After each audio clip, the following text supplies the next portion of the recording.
నారా చంద్రబాబు నాయుడు ఈ పేరు తెలియని వారే ఉండరు. ప్రపంచవ్యాప్తంగా చిరకాల స్థాయిలో నిలిచిపోయే బ్రాండ్ ఇమేజ్ కలిగిన వ్యక్తి చంద్రబాబు. ఆయన మొదటిసారి సీఎం అయి 30 ఏళ్లు అయిన సందర్భంగా చంద్రబాబు గురించి చిన్న విశ్లేషణ. తెలుగు జాతి చరిత్రలో ఎన్టీఆర్ ప్రస్తావన లేకుండా, ఎన్టీఆర్ని తలవకుండా రాజకీయాలు ఉండవు.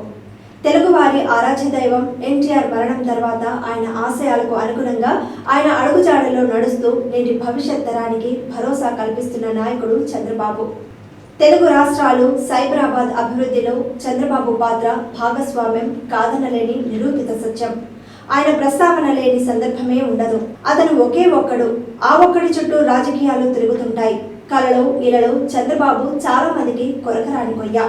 కంటిలోని నలుసు, చెప్పులోని రాయి, చెవిలోని జోరీగా, నరం మీద కురుపు.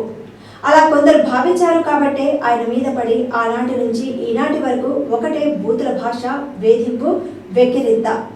చంద్రబాబు ఉమ్మడి ఆంధ్రప్రదేశ్ ముఖ్యమంత్రి అయ్యే నాటి పరిస్థితి. జీతాలు ఇవ్వలేని కరెంటు కష్టాలతో కరువు విలయతాండవం చేస్తోంది. తీవ్ర వర్షాభావం, ముందు చూపుతో విద్యుత్ సంస్కరణలు, ఐటీ అభివృద్ధి, రోడ్ల విస్తరణ, జన్మభూమి, ఈ సేవ, రైతు బజార్లు, ఇంకుడు గుంతలు, ఇలా ఏ కార్యక్రమం చేపట్టినా అవహేళన చేశారు. సాధారణంగా మార్పుని ముందు వ్యతిరేకిస్తారు, తర్వాత విమర్శిస్తారు, చివరికి ఆహ్వానిస్తారు, ఆచరిస్తారు. ఆ రోజు ఆయన ప్రారంభించిన ఏ కార్యక్రమమైనా పేర్లు మార్చి ఈ రోజు కేంద్ర రాష్ట్ర ప్రభుత్వాలు కొనసాగిస్తున్నాయి. అందుకే ఆయన్ను విజనరీ లీడర్ అంటారు. తెలంగాణ ఉద్యమ సమయంలో అందరి గురి తన మీద ఉన్న, తనని లక్ష్యం చేసుకొని విమర్శల దాడి చేసిన, అడుగడుగున పర్యటనలు అడ్డుకున్న, నిబ్బరంగా నిశ్చలంగా 2 ప్రాంతాలు 2 కళ్ళని ప్రకటించగలిగారు. హేళన చేసిన నోళ్ళు ఇప్పుడు అదే మాట అదే పాట పాడుతున్నారు. గెలిచిన వారు ఒక్కొక్కరు విడిచి వెళితే స్థితప్రజ్ఞత ప్రదర్శించి సమయం వచ్చినప్పుడు రాజకీయ ప్రత్యర్థులకి కంటి మీద కొనుక్కు లేకుండా చేస్తున్నారు. ఆంధ్రప్రదేశ్లో ఆయన ప్రత్యర్థుల్ని చేరదీసి, మిత్రుల్ని విడదీసి, కాళ్లకు కట్టెలడ్డం పెట్టినా విసుగు విరామం లేకుండా తన పని తాను చేసుకుంటూ పోయారు. ఏ పేరు చెబితే ఉస్మానియా భగ్గుమంటుందో, ఏ పేరు చెబితే ఉస్మానియా రగిలిపోతుందో అదే ఉస్మానియా విద్యార్థులు ఇవాళ ఆయన గురించి తలుచుకుంటున్నారు. రైతులకు మీరు బేడీలు వేస్తే ఆయన పూలదండలు వేయించుకున్నారు.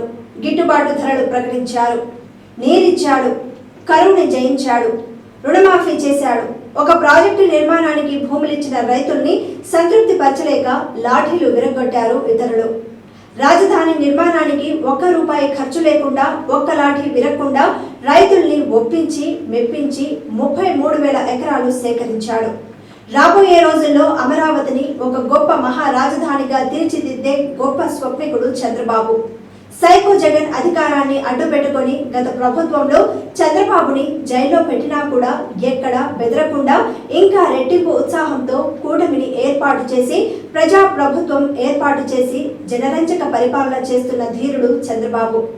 ఆయన మీద ఈర్ష్యాద్వేషం, పగ, ప్రతీకారాలతో రగిలిపోతున్నారు కొందరు ప్రత్యర్థులు.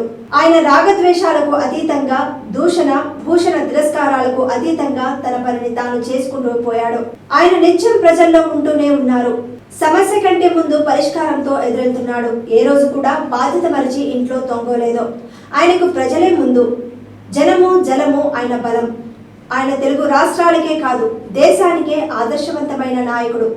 చరిత్రలో నిరూపించుకున్నారు, భవిష్యత్తులో నిరూపించబడుతుంది. అందుకే నాడు విజన్ 2020తో ముందుకు సాగి విజయం సాధించిన ఆయన నేడు విజన్ 2047తో నవ్యాంధ్రప్రదేశ్ను మాత్రమే కాదు మొత్తం భారతదేశానికే దిశానిర్దేశం చేసే ప్రయత్నం చేస్తున్నాడు. 7.5 వయసులో నవ యువకుడు చంద్రబాబు కనీసం మరో 25 ఏళ్లు ఈ దేశానికి మార్గదర్శకం చేయాలని కోరుకుందాం.